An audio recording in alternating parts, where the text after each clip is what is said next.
un sport très, très difficile. Donc on va pas se rajouter des mots tête où il n'y en a pas. Les gens nous disent qu'on est favoris, nous on pense pas à ça, nous on pense à ramener la coupe au Sénégal. Et on sait que ça va passer par être concentré, humble et éviter toute spéculation ou tout mot de tête. Donc non, nous on joue juste notre football, comme on sait faire depuis de nombreuses années, depuis de nombreux mois, quand on joue les grosses nations mondiales.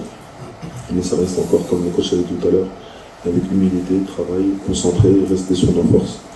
Et voilà, donc tous ces aspects-là, comme je l'ai dit tout à l'heure, c'est vraiment à l'extérieur qu'on en parle beaucoup. Mais nous, en tant que joueurs, staff, on ne pense pas à ça. Alors, favori, comme l'ont rappelé les gens, vous entendez souvent cette chanson. Alors, pour le dernier match contre la RDC, vous avez fait un match nul. Alors, beaucoup pensent que c'est un mal pour un bien parce que ça permet de calmer les ardeurs, voilà, de redescendre sur terre. Est-ce que vous pensez que c'est un nul qui va justement vous éviter de dormir sur vos lauriers? Nous, on a toujours eu les pieds sur terre. On les a toujours eus et on les aura toujours. Parce que je pense que c'est ce qui définit notre groupe. C'est l'humilité. On a toujours travaillé, on a toujours été conscient que chaque match était compliqué sur le continent africain. On a toujours été conscient que notre groupe était très relevé. Et on est conscient, surtout avec les derniers matchs contre la RDC, que ça allait être un match compliqué. Donc, c'est plus peut-être pour l'opinion à l'extérieur du groupe. Mais nous, on se focalise vraiment sur nous, sur ce qu'on veut faire pour aller le plus loin possible dans cette compétition. Donc on va continuer ce qu'on sait faire de mieux, c'est de jouer, d'être concentré, d'être focus sur le terrain. Et les aspects extérieurs, c'est vrai que nous, on les évite. Bien évidemment, on avait entamé ce match contre le Congo pour le remporter. À mon avis, on a vraiment fait un très très bon match. On aurait pu l'emporter parce qu'on s'est créé énormément d'occasions et de situations pour le faire. Mais il y a beaucoup d'enseignements positifs à retenir de ce match-là. Et je pense que ce match va nous aider à aller loin dans la compétition. Parce que comme le coach l'avait dit dans une conférence de presse précédente, soit on gagne, soit on apprend. Et on apprend énormément de ce match contre le Congo. Et ces petits détails, c'est sur lesquels on travaille pour la suite de la compétition. On revient quel sera selon vous le défi défensif pour demain?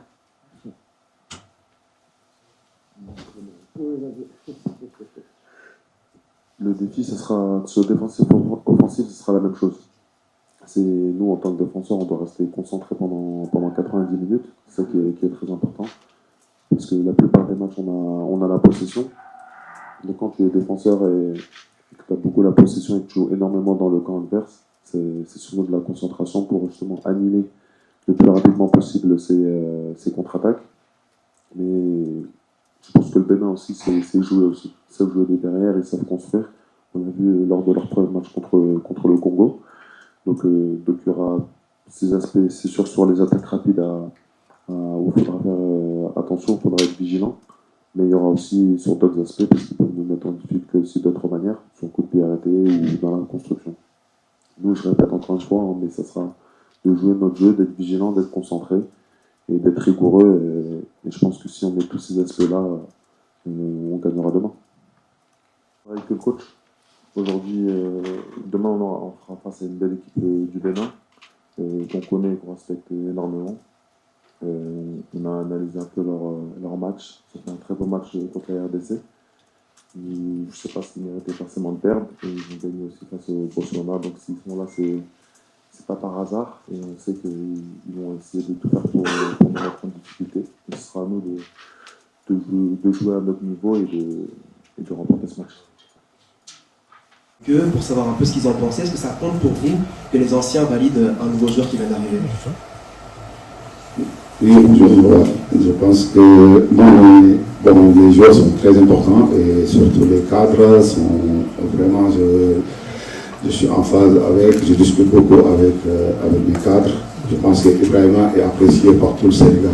C'est pas que l'équipe, parce qu'à 17 ans, prendre cette décision de dire je viens jouer pour mon pays d'origine et pour rendre fier à mes parents, je pense que c'est un exemple. Donc à 17 ans, ça veut dire que même à 17 ans, on peut être un exemple. Aujourd'hui, il est bien accueilli dans ce groupe.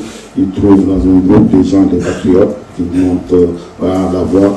Malheureusement, la seule chose que j'ai pas trop, je veux dire, j'aurais bien aimé qu'il soit là le jour qu'on s'entraînait dans notre stade devant les 70 000 spectateurs. Il allait voir comment le pays l'aime et comment le pays est fier et content qu'il a pris cette décision. Ismaïla Sarr, mais depuis le début de la compétition, leurs prestations sont en deçà des attentes. Donc, est-ce que cela n'est pas dû à leur position, du fait qu'ils évoluent à des postes où ils n'ont plus des habitudes, comme Ismaïla à droite et Iliman à Mouniaté? Oui, bonjour.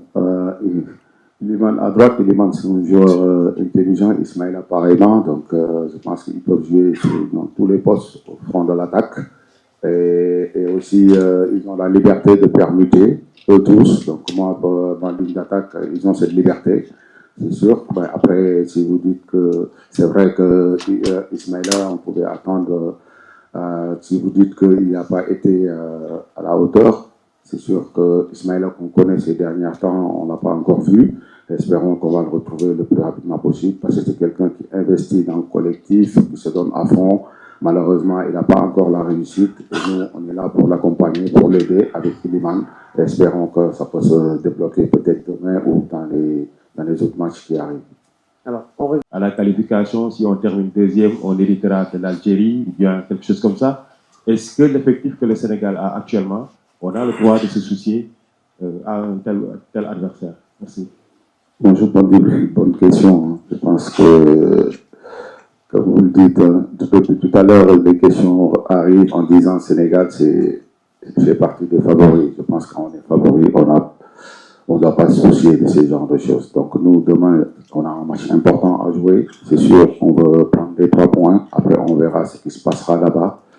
Et si on doit se déplacer pour aller affronter n'importe quelle équipe, on le fera. Et je pense que même de l'autre côté, ils ne vont pas vouloir affronter le Sénégal. Donc nous, on est prêts et armés. C'est sûr qu'on va rester ici à Tanger. Donc il faut faire un gros match face à une belle équipe du Bénin qui a montré vraiment des très bonnes choses. Et surtout dans la possession et dans les transitions, il faut qu'on soit vraiment prêt et déterminé pour aller chercher cette victoire. Après, on verra. Donc dans une compétition, je pense qu'il ne faut pas avoir à faire des calculs. Il faut jouer les matchs. Après, on verra derrière. Qui est très jeune. Alors, en tant que sélectionneur, en l'occurrence, bien évidemment, Ibrahim Mbaye, en tant que sélectionneur, comment on parvient à gérer un talent aussi précoce afin qu'il garde la tête sur les épaules et qu'on puisse tirer pleinement toute son expérience sur le terrain? Merci. Oui, je dirais que c'est une chance d'avoir un jeune joueur comme Ibrahima qui est en train de montrer des bonnes choses, qui est en train de gagner des titres à 17 ans. Je pense que souvent un joueur rêve de jouer professionnel. Aujourd'hui, dans sa valise, il a une Champions League, Coupe du Monde des clubs, tout ça, faut le féliciter. Mais après aussi, Ibrahima arrive dans un groupe où c'est une chance pour lui de trouver que des gens comme Sadio Mané qui ont tout gagné, qui peuvent nous montrer la voie, comme des Kalidou Koulibaly, les Ghana qui connaissent le très haut niveau, Moussa qui est là, il y a tant d'autres joueurs. Je pense que c'est bénéfique pour lui. Et après avoir un joueur comme Ibrahima, c'est sûr qu'à chaque fois qu'il est sur le terrain, qu'on voit des bonnes choses.